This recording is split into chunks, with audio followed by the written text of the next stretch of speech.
Hey all civilian Jeep viewers, this is Jake, and today we're going to be doing something that's pretty basic, but I feel like it's a worthwhile mod to have. This is a Teraflex hand throttle. It's mainly used for off-road. Basically, you can adjust the throttle of your Jeep based upon the position that you have it in. I know that you can build these off like bicycle brake handles, but this kit is on Amazon. I'll link it below. It's only about $47.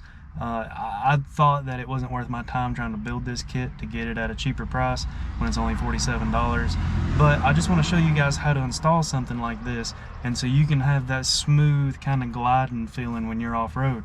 Now, some of the tools that you're going to need whenever you install this in your Jeep, and it doesn't have to be a TJ LJ like I'm doing here. It can be any type of Jeep that you just basically hook it to your throttle body or your carburetor, whatever controls your throttle, that's where you're going to hook it.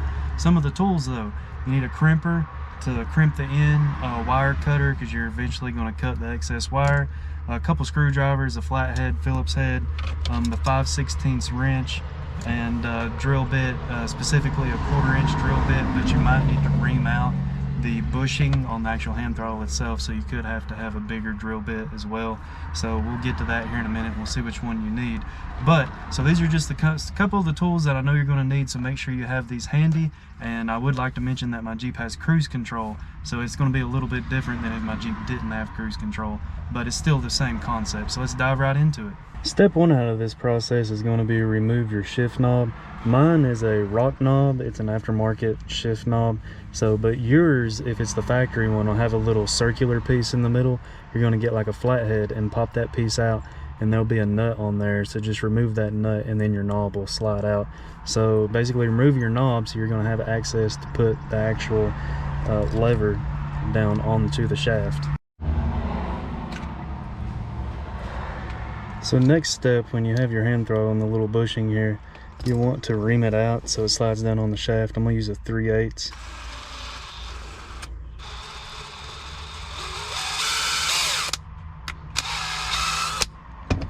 Now, with that reamed out a little bit to a bigger bore size, slide that down onto the shaft. It might be kind of hard to do. That's kind of the point though. You don't want it so loose that whenever you install it, it just slides around. So 3/8 did the trick. You can see that it slid down on there. So reamed it out to 3/8, and it does take some force to get it down on there. So now let's put the actual knob back on, and well, first slide the hand throttle on and slide it down, and then tighten it up with your Phillips head, and then just slide the knob back on. So now I've got the knob back on, I've got the hand throttle mounted to the actual stick. The next thing you want to do is take your cable, the actual cable itself doesn't have to be in it, I'm talking about the sleeve. Take the sleeve and slide it down beside your shift boot, and so it comes out the end, and we're going to run that through the firewall. But next I want to slide all the slack out of it, and then I'm going to run this cable through. And then this end of the cable here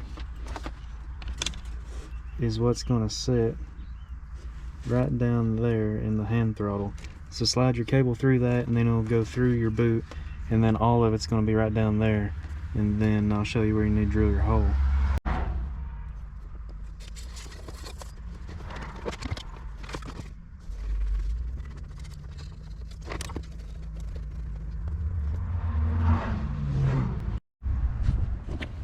Now that the wires ran all the way through back behind the console, or the actual shift console, now you want to run your wire through a grommet into the firewall. I'm going to run mine through right there.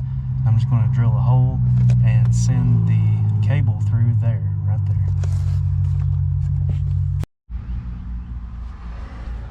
Okay, so I drilled the hole, and you can see that I've started running the cable through, but I want to show you where it comes out on the engine side. You might be able to see right down in there, that right there, that grommet in the firewall is where your cable is going to come out of, and then the cable is going to follow, wrap around these vacuum lines right here, and it's going to come to your throttle body, which is right here, and then this is the bracket that it's going to tie into. Now to make this process easier, as you can see right here is the cable. I'm going to take my intake hose off so I can have better access to this bracket that we're going to be drilling into to mount the cable.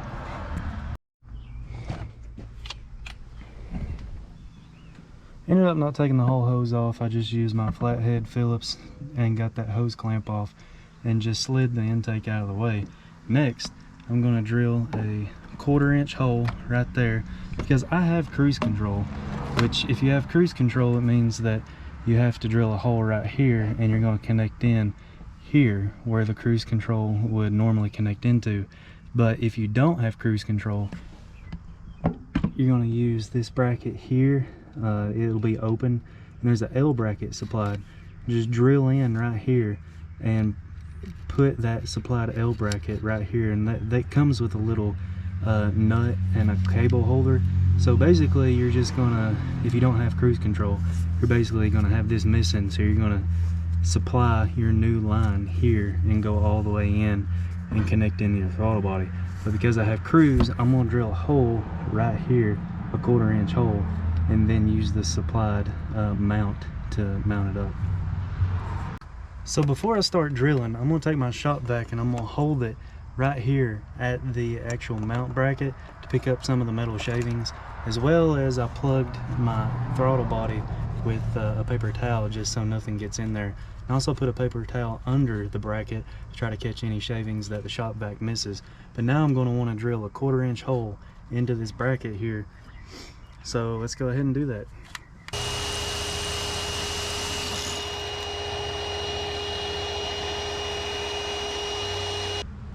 So supplied in your kit is this little metal piece that's going to slide through the actual cable part, and then that in here, the rubber plastic hard piece that the cable's encapsulated in, is going to sit right there in your bracket.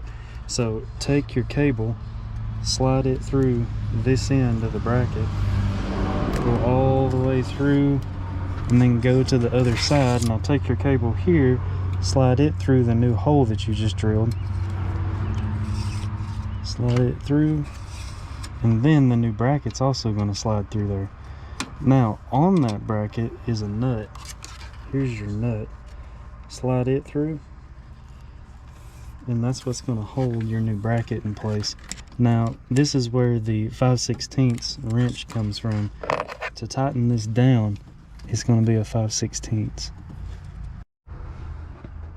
Now that the mount for the cable is installed on your bracket, you're going to want to take your little crimp down here, get your crimping tool, and you're also going to need the wire cutters for the last step. Get the little crimping tool. Alright, so slide your little piece that you're going to crimp through the cable, bring the cable back around, slide it back through your little block, go all the way over, make sure that it's good and in line, give it a little bit of a, yeah, it's going to slide on your bracket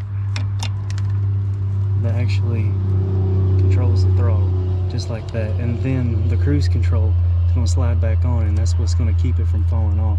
But next you just need to take the crimping tool and then crimp this down and get it to where it's not got a huge loop in it, but you want to get enough tension on the back here that it's still going to be in place. So right about there probably.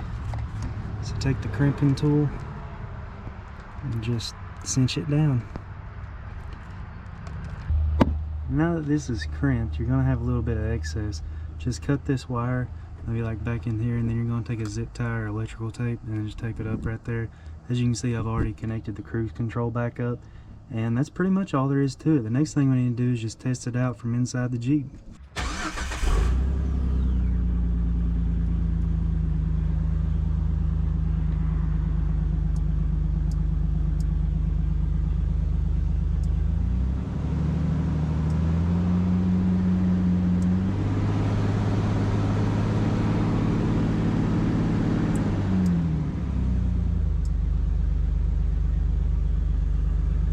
As you can see, the Teraflex hand throttle was not hard to install. If you have some basic tools, it might be an hour to an hour and a half tops. If you have any questions about it though, make sure you drop that in the comments below and I'll try to answer them to the best of my ability. The only other thing that I would recommend doing is taking some zip ties and just cleaning up that new cable that we just ran through the engine bay, zip tie it to an existing cable just so it's not flopping around in there. But now that we know it's working, it's perfectly fine to zip tie wherever it needs to be, as long as it's not putting pressure on the cable. So anyway, I'm going to leave you guys there, and you know, I think this is a well worth mod that's going to keep you just cruising along the trail at a steady pace, and it's something you should look into. Look for the description, and I've got a link to this from Amazon below. And when it comes to Jeeps, keep it classy.